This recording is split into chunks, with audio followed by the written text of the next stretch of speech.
But I thought today was another good work day. I mean, really the energy, the focus, trying to apply the things that we were putting in the meeting room, carrying that over to walkthroughs, so, individual, and then as we get out there for team. But I thought it was a good day all in all. Saw guys getting a lot of good work, continuing to compete, continuing to push, and ultimately got a great. We're in a great spot for where we need to be in game week. But obviously we got two more days after this leading up to Saturday. So we got to make sure that we continue to grow and clean up some of the mistakes we've made. But I think the guys have put a great amount of work into what we're asking them to do, and just continuing to build ourselves for the moment. You have to, depending on who's available, does that affect the game pretty much? And not knowing exactly what different parts of the week? Absolutely. Oh, it's a lot of different scenarios, situations, personnels. We've said since we got here, and it's been true. I mean, this is an offense that's built for playmakers, and we have a lot of them. But it's also about putting the playmakers in position to showcase all that they can do. And when personnel is, when it's changing personnel, being able to work and help put guys in the best position, whether they're the plan for they're possibly available, and then or unavailable. You just got to be able to work with that next man up mentality as a coach as well. And I think our staff's done a great job with that. And it's really in all phases. And so that's one of the things that makes it a little bit more challenging, and especially when you get like a week ago when you have. We're down 5 receivers. I mean, and really limited even more than that in practice, which was challenging. But you just try to put together Plan A through however many letters you can count, and go apply it whenever it kicks off. Who's that? Coleman. Keon Coleman. You're asking about his. How's he progressing? Great. He looks wonderful.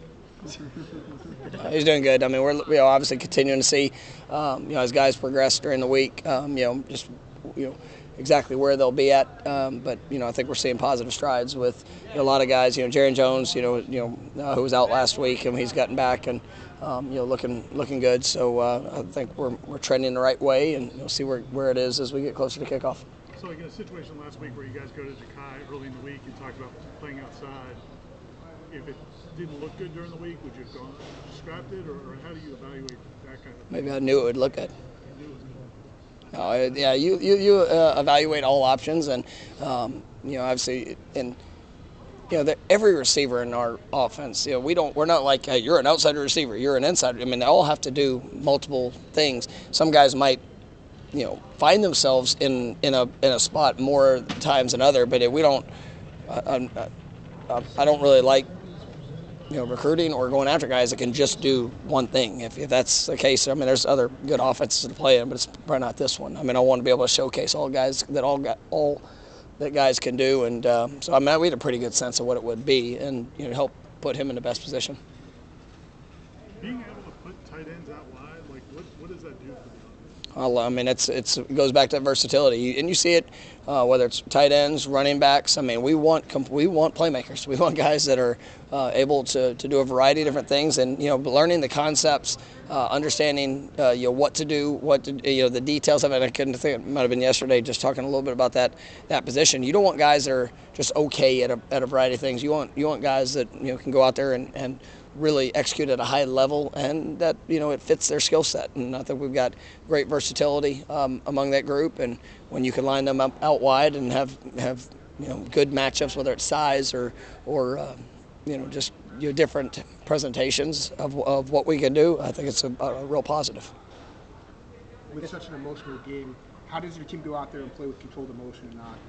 I mean, you prepare emotionally, and I mean that's one of the things I've been pleased with at practice. I mean, and that's one of the reasons we coach the way we coach and we do what we do is, I want to push all emotion. I want to see, as much as we can get from here, and then to see them be in control, to see them be able to, apply the finest of details, in the moment. And there's still nothing like it when you run out of that tunnel, and what that's going to be. You simulate it as best as possible, but we try to prepare for it every day.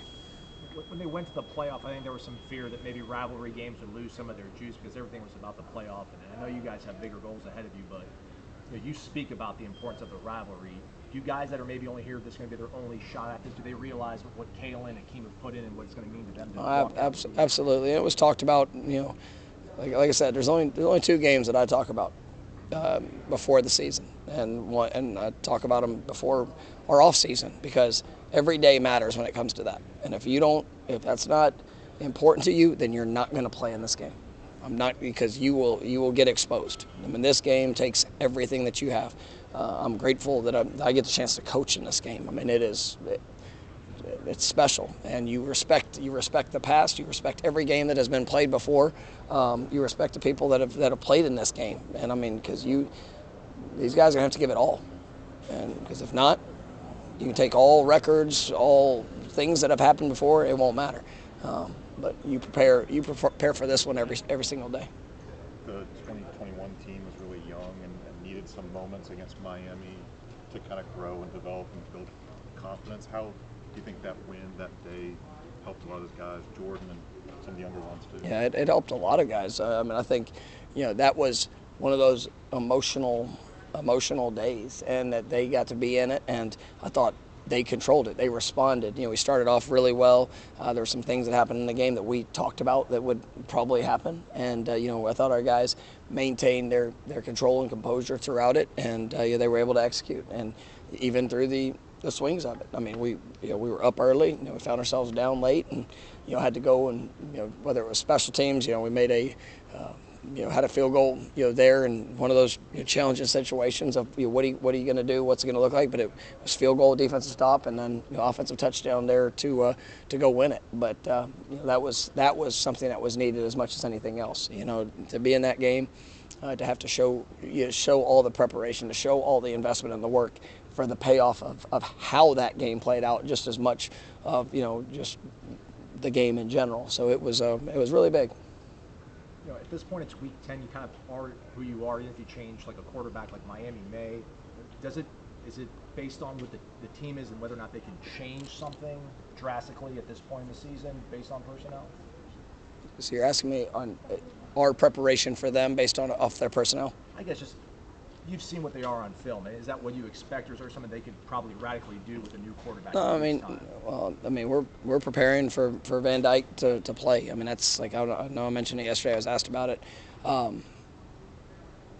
If there's something different, we've seen Emory as played to started the whole Clemson game, so we've got our thoughts there, and obviously that was a big win for them. But we'll have plans for all things that we could see, but there's been plenty of times you get into a game, and we saw it early in the season, that guys would maybe do certain things that they haven't shown before. We'll adapt, adjust, and go get it done, and go be able to execute to the rules and the things that we've been working on. And I've got a lot of confidence in what our team will do if we need to adjust. With Ryan went to kick a field goal early in practice. You guys had noise and call timeout, even though it's a home game this week. Just trying to create pressure, team pressure. Every day. Like, I don't care if home, away. I mean, we're, this is one of the things that's big on our communication. Defensively, we need the crowd noise. So this thing's gonna be rocking Saturday. I have all expectations of what it's going to be inside that stadium. So make sure our defensive guys are communicating, understand they probably won't be able to hear, making sure that we're doing the things necessary. And then I don't care, offense, defense, loud game, quiet game. I mean, we're going to create that chaos and as much as possible, so that we can hone in, focus on what we can control, and go execute.